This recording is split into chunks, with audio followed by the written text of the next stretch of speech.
You spoke about some serious deficiencies. So what you are asking from Greece? What we need to do is to make sure that when people arrive in Greece, they are swiftly registered, that this registration is swiftly introduced in the Eurodac system, which means that it becomes available to everywhere around Europe, and that we can swiftly select those people who have the right to international protection, who are refugees, and those people who don't have the right to international protection because they come from countries where there's no war or persecution. Today, the capacity for that is insufficient in Greece. So you're not asking from them to better control the sea borders or the land borders with more guards or something like that, because we heard a lot of statements. Yes, we need to do that as well. But that is a collective European responsibility. The Greek border is a European border, and we have offered this cooperation for a long time.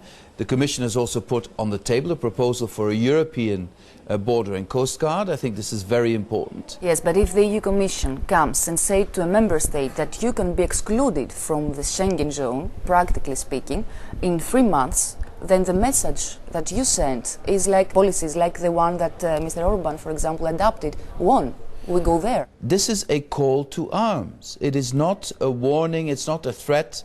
It is to saying to all of us, to Greece, but all of us, let's get our act together. And we don't have endless amounts of time to do that, but we are doing this not because we want to limit Schengen, we want to save Schengen. That's why we're doing this. If you reintroduce national border controls in Europe, the economic effect will be dramatic. You will have long queues of trucks. You know, we have 56 million border crossings in Europe every year.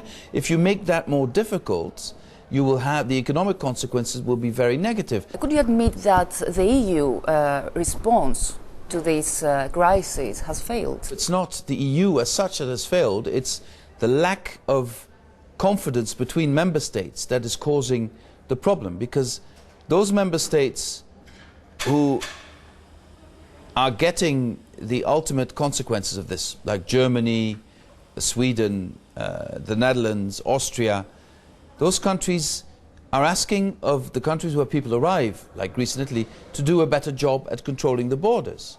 Now, countries like Greece and Italy are saying to the other member states, but don't leave me alone with this. I want some solidarity. I want to share this burden.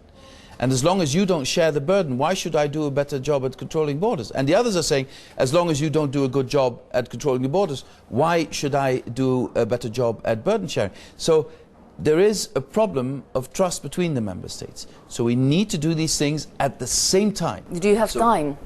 No, we don't have much time. We don't have much time because if we continue doing this and we go into the summer with, again, huge numbers of people coming into Europe, some of the member states, even the biggest member states, will see no alternative but to shut their borders. And then, of course, Greece will also have a very difficult issue to face. Thank you very much for being with us. My pleasure.